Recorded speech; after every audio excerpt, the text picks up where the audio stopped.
महाबोधी महाविहार प्रबंधन ऍक्ट 1949 रद्द करून बिहार राज्यातील बोधगया येथील महाविहाराचे प्रबंधन बौद्ध भिक्षू बौद्ध समुदायाला देण्यात यावे या मागणीसाठी गोंदिया येथील प्रशासकीय इमारतीच्या समोर बौद्ध बांधवांनी धरणे आंदोलन केले।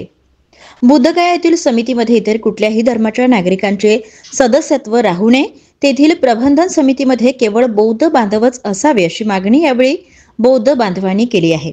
तर यावेळी बिहार सरकारचा निषेध नोंदवत मागणी पूर्ण झाली नाही तर तीव्र आंदोलनाचा इशाराही देण्यात आला।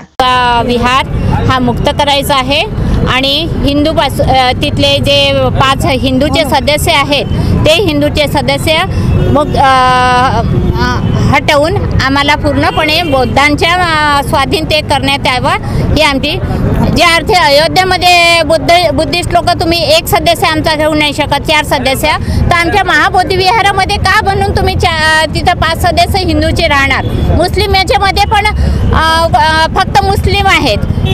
हिंदूच्या प्रत्येक मंदिरामध्ये हिंदू लोकांचा वर्चस्व आहे, मग आमचा महाबोधी विहारामध्ये का म्हणून आम्ही बुद्धाच्या आमचं वर्चस्व राहणार नाही? एवढ्या वर्षापासूनचा भारत देश हा बुद्धाचाच आहे। पूर्वीपासून म्हणजे महाभारतातले जेवढेही देवी देवता तिथं दाखवण्यात आलेले आहे महाबोधी विहारामध्ये ते सुद्धा थोटांड आहे। आमच्या भगवंताच्या मूर्तीवर त्यांनी कपडा झाकला आहे आणि म्हणतात की हे पांडव आहे, 5 पांडव आहे। ते 5 पांडव नसून ते आमचे 5 भंतेजी आहेत। बुद्धांनी त्यांना दीक्षा दिली आहे आणि ते 5 भंतेजी अशोकांनी त्या मूर्त्या स्थापन केलेल्या होत्या आणि हे लोक तिथं आपलं मंदिर टाकून असं होत नाही ना। जर तुम्हाला आमच्या मागण्या पूर्ण करायच्या नसेल तर हा आमचा पुन्हा समोर रस्त्यावर उतरणार, तीव्र आंदोलन अजून होणार। आमचे फॉरेन पासून जे बुद्धिस्ट लोक सगळे लोक तयार असतील ह्या सगळ्या कार्यक्रमासाठी आणि सरकारने हा आमच्या याला जबाब देण्याची कृपा करावी। आम्ही शांततेने आम्ही सगळं मागण्या मागत आहोत आणि सरकारनेही शांत राहून आमच्या मागण्या पूर्ण करण्यात याव्या एवढीच विनंती आहे। 1949 ला त्या काळचे प्रधानमंत्री नेहरूंनी बुद्धिस्ट टेम्पल ॲक्ट लागू केला होता।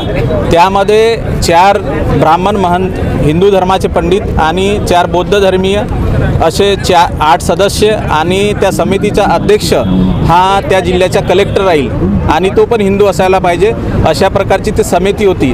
आज बौद्ध गयाची जो महाबोधी विहार समिती आहे, प्रबंधन समिती, ती पूर्णतः हिंदू धर्मीय पंडितांच्या हाती आहे। त्याच्यामुळे जसं अयोध्या झाली, अयोध्याचा जो प्रबंधन आहे ते हिंदू पंडितांच्या हाती आहे। मुस्लिमांचे मस्जिद असतील त्यांचा प्रबंधन मुस्लिमाच्या हाती असतो, ख्रिश्चन असतील त्यांचा प्रबंधन पादरीच्या हाती असतो। त्याचप्रमाणे महाबोधी महाविहाराचा प्रबंधन हा बौद्ध भिक्षूंच्या हाती असायला पाहिजे ही आमची प्रमुख मागणी आहे। त्यासाठी बोधगया इथे मागील 12 फेब्रुवारीपासून आंदोलन सुरू आहे। त्या आंदोलनाला समर्थन म्हणून आज गोंदिया जिल्ह्यामध्ये आम्ही उपविभागीय कार्यालयाच्या समोर धरणं आंदोलन देत आहोत। जर ही मागणी केंद्र सरकारने आणि बिहारच्या सरकारने जर लवकर मान्य केली नाही तर याच्यानंतर बौद्ध समुदाय हा मोठ्या प्रमाणात क्रांती करेल आणि मोठे मोर्चे काढण्यात येतील।